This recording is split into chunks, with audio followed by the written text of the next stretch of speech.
President Tinubu presents a 47.9 trillion naira 2025 budget proposal to National Assembly. Diaspora remittances rose by 61%, just as the Central Bank of Nigeria says Nigeria's $42.0 billion external reserves can finance goods, services, importation for 9 months. National Bureau of Statistics website hot and or falls on demand concerns after Fed signals slower easing ahead. Asian markets fall after Fed's cautionary outlook prompts Wall Street sell-off. The program is Business Express, reaching you from Abuja, Nigeria's capital. I am Benny Adams, your guide.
Time to bring you up to speed with happenings in the world of business, from the street, the market square to boardrooms. So we'll start by telling you that President Bola Ahmed Tinubu has reiterated federal government's resolve to remain on the critical path of the journey to strengthen the Nigeria, with a budget proposal of 47.90 trillion naira for the 2025 fiscal year.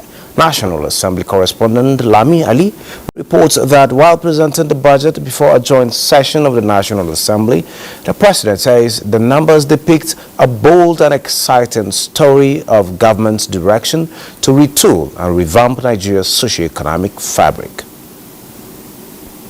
Fellow Nigerians, our 2025 budget proposal is not just another statement on projected government revenue and expenditure. It is one that calls for action. Codenamed Budget of Restoration, Securing Peace and Rebuilding Prosperity, the 2025 budget proposal is anchored on a philosophy of restoring macroeconomic stability, fostering inclusive growth, employment and poverty reduction, as well as equitable income distribution and human capital developments. The President, Bola Ahmed Tinubu, asserts that it reflects his administration's strategic priorities as it continues the journey of renewed hope, which commenced 18 months ago. The improvement we have witnessed in year 2024 budget has led us into the 2025 budget. The goals of advancing national security, creating economic opportunities, investing in our youth population, infrastructure development, and national reorientation form the core of the year 2025 budget. But more than that, this will lay a solid foundation for a Nigerian's future growth trajectory. I summon the unstoppable Nigerian spirit to lead us as we work to rebuild the fabric of our economic and existence. The 2025 proposed expenditure of 47.9 trillion naira with 34.8 trillion naira of target is ambitious, says President Tinubu, who expresses strong belief that together Nigerians can change the narrative. Our foreign reserves now stand at nearly $42 billion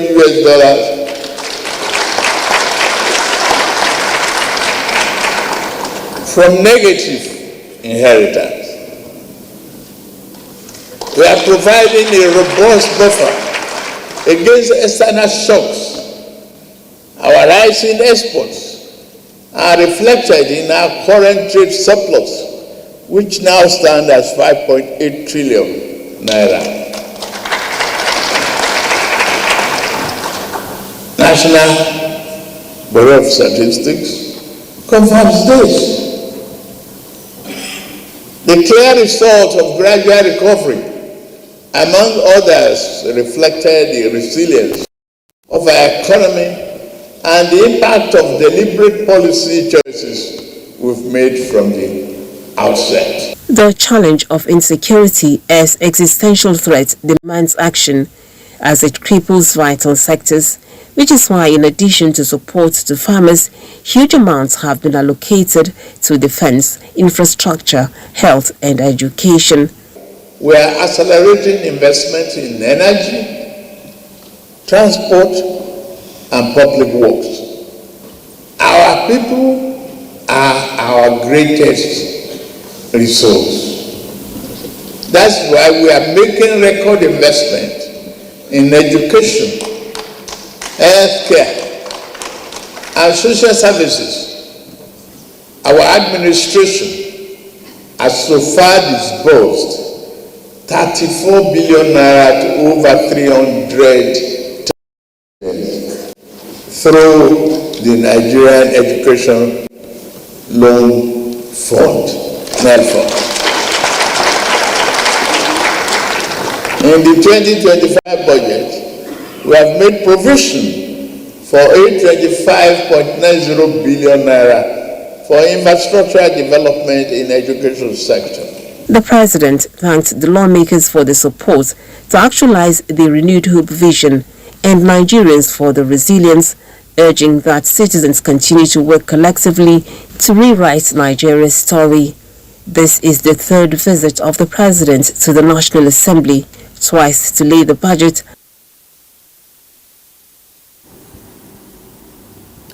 Now, the National Bureau of Statistics on Wednesday announced that its official website has been hacked.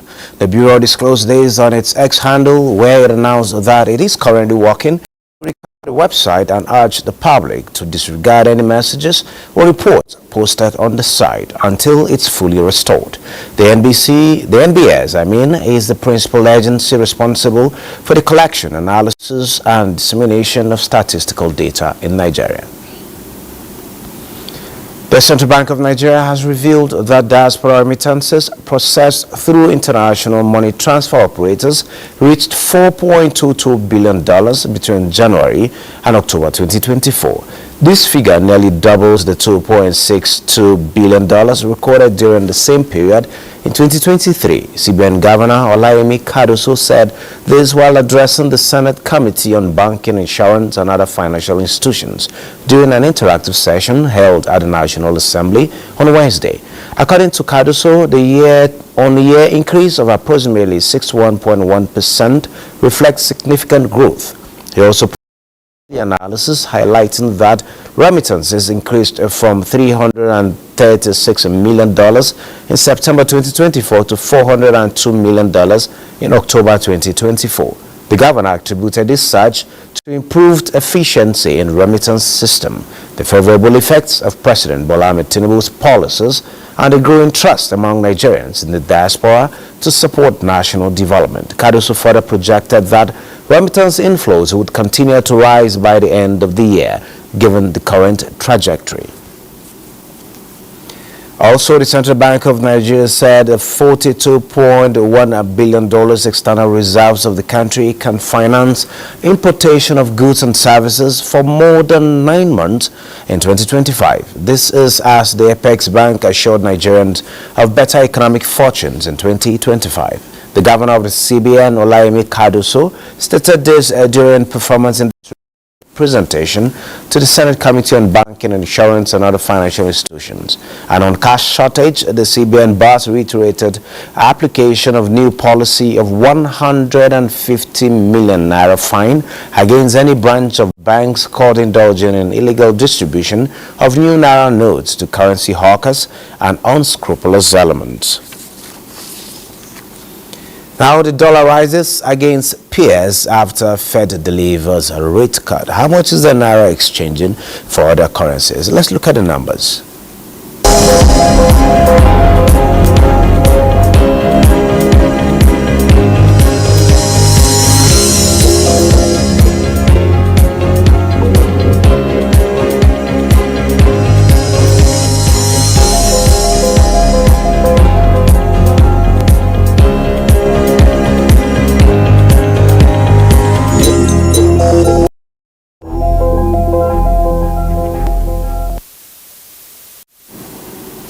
And now to the conversation of the day. Emerging technologies such as artificial intelligence, what is commonly known as the AI, blockchain and non-fungible tokens, the Internet of Things, augmented reality, virtual reality, mixed reality, extended reality, robotics, 3D printing, name them, all have greatly impacted education. And while these technologies are commonly used in informal learning, the application in formal education remains underexplored.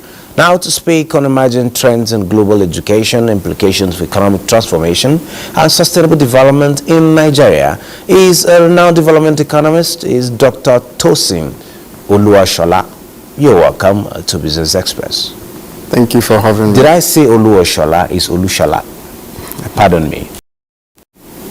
Okay, Doctor, we just saw the president yesterday deliver the 2025 budget of 47.9 trillion. Call it a 50 trillion naira budget, and you won't be wrong. This is huge. This is phenomenal. And education, what we are talking about today, is about received about the second highest allocation in terms of monetary allocation to this ministry. And today we're talking about all sorts to do with AI and all of that. What's your take? What should we be looking at with such a huge budgetary allocation to education, and the world is going tech, going artificial intelligence? What should we expect, particularly from your own constituency of academics? All right, thank you very much. I think the budget, I've heard, analysts say this budget is ambitious. The president himself, said on the floor of the National Assembly that this is an ambitious budget. But then if you convert this nearly 50 trillion naira budget into dollars, you have less than $30 billion dollar budget. So it is intrinsically not necessarily ambitious in that context for a population of close to 200 million. However, the budget itself is a proposed budget, so basically the devil is in the detail. But then if you check national budgets, they are supposed to serve two fundamental purposes. One of it is to signal the strategic direction of government in terms of our priorities. And for this particular budget, of course, the government has prioritized defense, it has prioritized human capital development, and infrastructural development. And those three, for me, are very profound and fundamental for national development, especially considering the fact that, like I mentioned earlier, this $30 billion budget may not necessarily, take us to the promised land, but it can serve as a catalyst, to stimulate investment in all of the necessary direction, especially private sector investment that will be necessary to drive the transformative process in the economy. So to that extent, I think security is very critical for private sector investments, because this will also have a spillover effect, not just in education, but also in agriculture, in industry, and other critical sectors of the economy. And then secondly, looking at the direction of human capital development, I think in terms of direction, this is also a positive direction that government is prioritizing investment in human capital development with specific references to education as well as the health sector. However, it is important to sound a note of caution in this context because the level of implementation of the budget would determine whether this direction will be achieved and if this budget will actually translate into improvement in the well-being of Nigerians. This remains to be seen. Like I said, the devil is in the detail, and the level of implementation of the finally approved budget will determine whether this will be for us something to celebrate or something that we also would probably look at in years from now and be looking at how well it has performed or not performed. Thank you. Okay, while we're keeping positive as to the implementation of the budget as it were come 2025, let's look at education as it were. Yes, we have special funding, particularly for projects, and most times academics will tell you research and development need to marry the gown and the town is very important. Now we have a lot of reforms around digital technology. What's your take? Where should we be going into? Some of those special interventions, where should they be put?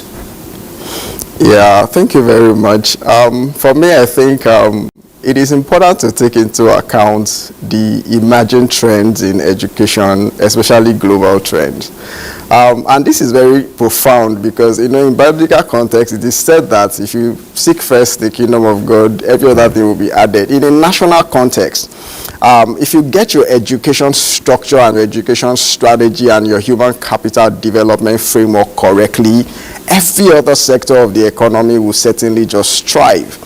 Of course, it is not just enough to allocate budgets, higher budgets to education, because you have all sorts of agencies under the Ministry of Education, ranging from basic education to TET Fund, and every other agency.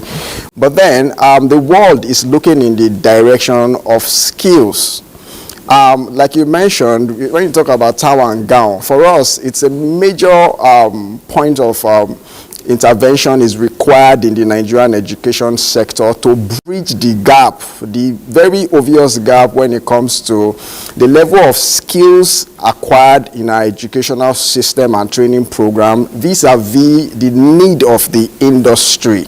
Obviously, there's a mismatch at this point, and that will translate into high level of graduate unemployment. You see people, we churn out graduates year in, year out in their hundreds of thousands. The NYSC, has more than 10 streams in a particular year, telling you how much, the higher educational institutions are churning out graduates. However, these graduates, end up on the street. Some of them are driver, bolt driver, some of them, doing things that have no bearing at all to what they have been trained to do in their educational institutions. And that is a signal for us to know that something is fundamentally wrong in the structure of our educational system. We need to deliberately, find a system that helps us align our skills from the universities, from the higher educational development institutions with the need of the industry. And those needs are not rocket science. Essentially, we are a growing economy with a very large population requiring food, requiring clothing, requiring shelter, requiring transportation and energy. These are critical sectors. How much of that, are we able to provide? How many centers of excellence do we have in Nigeria in terms of institutions that we can record as, the go-to place when it comes to sustainable energy in Nigeria, or the go-to places? Yes, universities of agriculture, and all sorts of programs, and people graduate, in those programs. But then how much of those capacity building programs have translated into direct impact in the agricultural sector, in agro-processing, or across the entire agri value chain? So, and of course, we're talking about robotics, AI. I think before we even go to, those very sophisticated emerging skill sets that are of global relevance, it is also very important that we do two things. We tailor our education skills to meet the need of Nigeria at this current time, and then look at global opportunities that we can also leverage. We have this huge, youth population, very smart, very brilliant people, but we're unable to leverage what you can call our demographic dividend as a country because we are yet, to form that alignment between the skills acquired in schools and the need of the society. Thank you.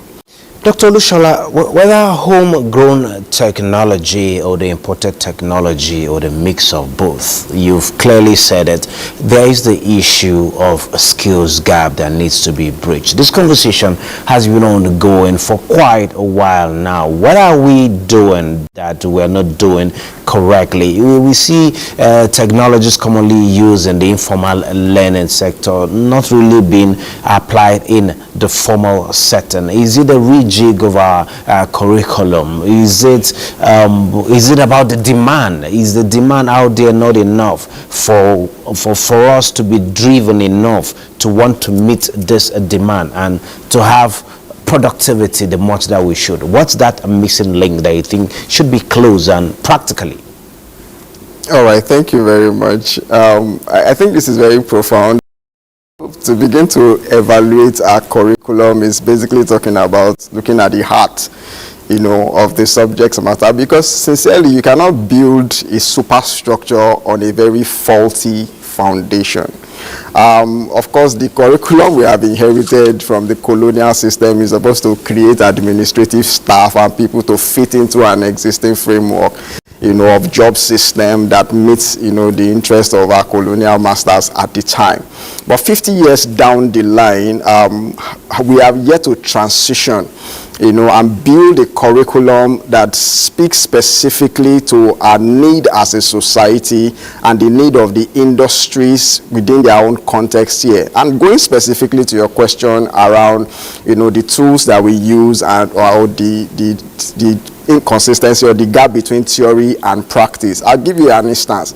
There's a lot of misplaced emphasis this day on the idea that you are only qualified as an educated person if you have a certificate, or some kind of degree, a BSc, an MSc, a PhD, that's the idea. And more disturbing is the idea that parents also think that the things that have worked for them, are suddenly by default going to work for their own children in their own environment in this system that we live in. And unfortunately, that is not going to be the case. The idea that everybody must study accounting, law, engineering, estate survey, and all of those, in quotes, very fancy. We have artificial intelligence taking over those courses, all of those spaces. Yeah, so the idea, parents are still, interacting with parents. I work in the university. Parents still insist. They still determine choice of courses for their students, for their children, and they insist that they must do accounting, they must study economics, they must do business administration and all of those.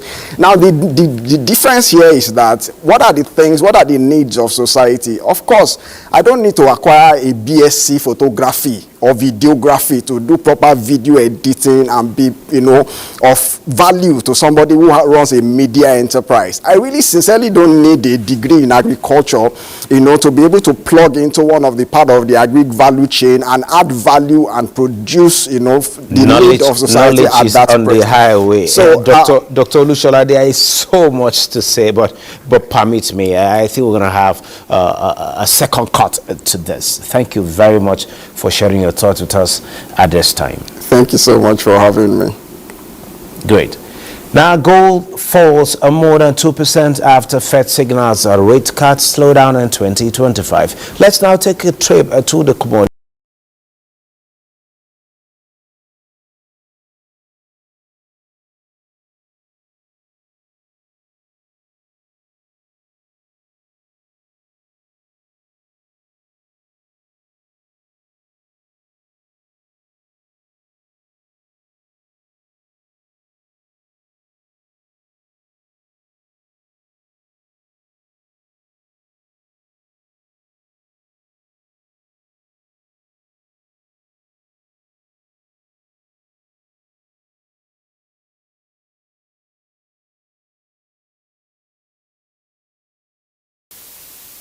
Pacific markets fell Thursday morning, tracking broad declines on Wall Street as the U.S. Federal Reserve cut borrowing rates for the third consecutive meeting while signaling fewer rate cuts ahead. It's over to you, Maria. Give us updates. What's happening? Well, Benny, around the globe, everything is bearish this morning. Expected to nosedive are European markets following their global counterparts.